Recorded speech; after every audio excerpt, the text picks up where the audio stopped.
আপনি পেছনে ফিরে তাকাবেন যে আপনার এমপিরা কিভাবে আওয়ামী লীগের খুনিদেরকে সেটা দিচ্ছে। রক্তের দাগ এখনো শুকায় নাই, কিন্তু সামান্য কিছু রক্তের হয়ে আপনার দলের এমপিরা, আপনার দলের নেতারা আজকে জুলাই গণহত্যার খুনিদেরকে, যারা আমাদের ভাইদেরকে, আমাদের বোনেদেরকে কবরে পাঠিয়েছে, তাদের সাথে আঘাত করছে। আপনার লজ্জা করা উচিত, দলীয় প্রধান হিসেবে মাননীয় স্বরাষ্ট্রমন্ত্রী লজ্জা পাওয়া উচিত যে আপনার দলের এমপিরা, আপনার দলের লোকেরা এরকম খুনিদেরকে আশ্রয় দিচ্ছে। কথা খুব বেশি পারবো না। আপনারা জানেন একটু আগে আমাদের জেলা সম্মানিত আহ্বায়ক বলেছেন তত্ত্বাবধায়ক সরকার ব্যবস্থা ফিরে এসেছে। এর মানে হচ্ছে নিরপেক্ষ সরকারের অধীনে নির্বাচন হতে হবে এবং এই গানের আরেকটা অর্থ হচ্ছে তত্ত্বাবধায়ক সরকার ব্যবস্থা বাতিল করে দেওয়া। এটা ছিল শেখ হাসিনার বাংলাদেশের মানুষের সাথে সবচেয়ে বড় বেইমানি এবং গাদ্দারি। এই গানের মতো এটাই প্রতিষ্ঠিত হয়েছে। কিন্তু সরকার বাহাদুরকে আমরা স্মরণ করে দিতে চাই। আপনারা বলেছেন জুলাই গণহত্যাকে বাস্তবায়ন করবেন।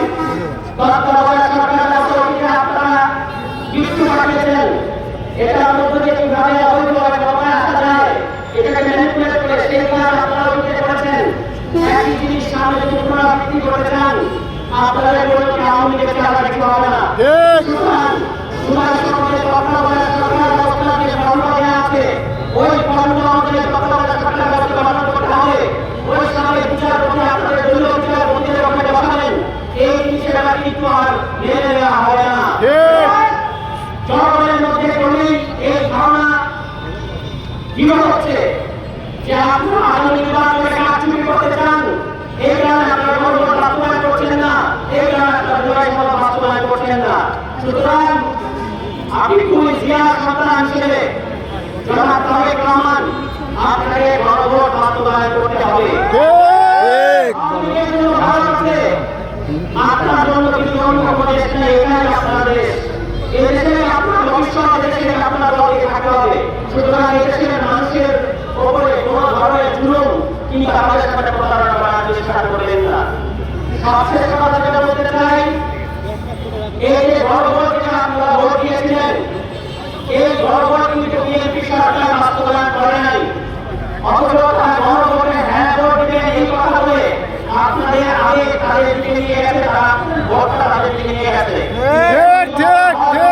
তারা জনগণের সাথে প্রতারণা করছে। রাজনীতি বিএনপি থেকে থাকতে হবে। এবং শেখ হাসিনার উদ্দেশ্যে বলতে চাই, শেখ হাসিনা বলেছেন তিনি এই বছরের অক্টোবরে নাকি নভেম্বরে দেশে থেকে আসবেন। আপনি দ্রুততম সময়ের মধ্যে দেশে আসেন।